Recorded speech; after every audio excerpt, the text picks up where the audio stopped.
Hello friends, welcome back to my channel Bengali blogger Asha. আজ আমি আপনাদের তৈরি করে দেখাবো বেগুন আলু দিয়ে ইলিশ মাছের ঝোল।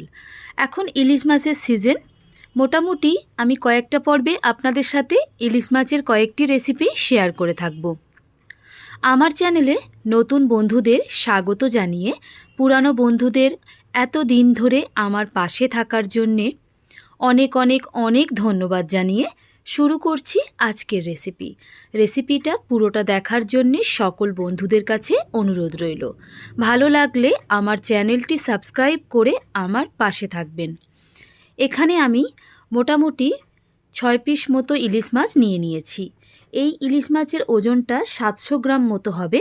আমি আমার প্রয়োজন মতো কয়েকটি টুকরো নিয়েছি। ভালো করে লবণ হলুদ মাখিয়ে নিয়েছি। কড়াইতে তেল গরম করে আমি মাছগুলো পরপর ভেজে নেব।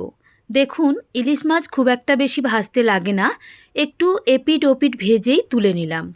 কড়াইতে থাকা বাকি তেলের মধ্যে এখানে আমি 2টো মিডিয়াম সাইজের আলু নিয়েছি আর 2টো বেগুন নিয়েছি।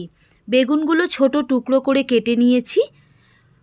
কড়াইতে থাকা বাকি তেলের মধ্যে আমি ডুমো করে কেটে রাখা বেগুনগুলো ভেজে নেব। বেগুন লো টু মিডিয়াম ফ্লেমে ভাজতে হবে, হাই ফ্লেমে ওপরের বেগুনটা তাহলে তাড়াতাড়ি পুড়ে যাবে।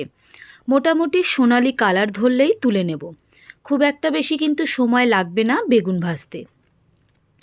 বেগুনে সুন্দর একটি কালার ধরার জন্যে সামান্য একটু হলুদ দিলাম, তবে লবণ দেব না, তাহলে বেগুন একদম নরম হয়ে যাবে।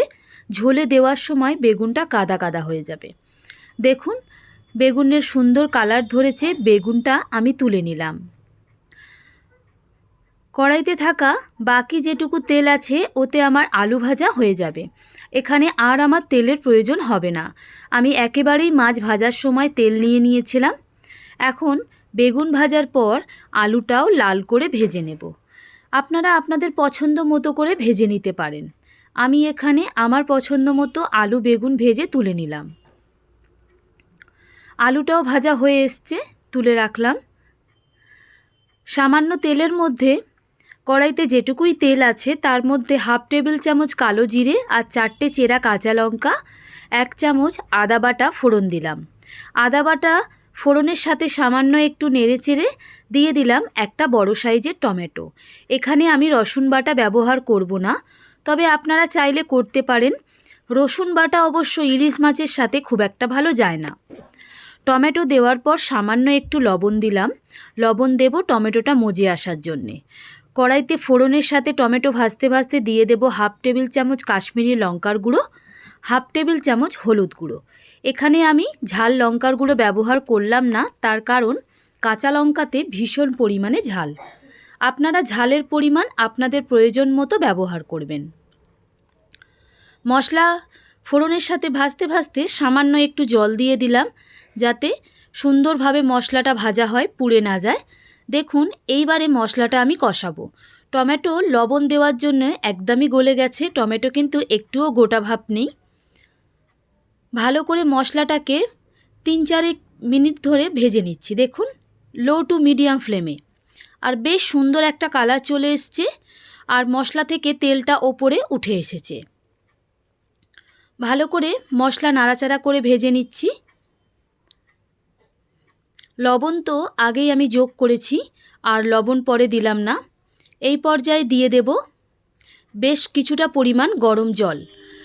যেহেতু আমি এখানে আলুটা সেদ্ধ করে নেব, ঝোলের মধ্যে ভেজে রাখা আলুগুলো মিশিয়ে দেব। আলু মিশিয়ে ঝোলের সাথে একটু ফুটে ওঠার জন্য অপেক্ষা করব। আলু ভাজতে ভাজতে মোটামুটি 25% বেশি সেদ্ধ হয়ে গেছে। ঝোলটাও ফুটে উঠেছে। আলু পাতলা করেই কাটা আছে, তাড়াতাড়ি সেদ্ধ হয়ে গেল। এই পর্যায়ে দিয়ে দেব ভেজে রাখা বেগুন আর মাছ।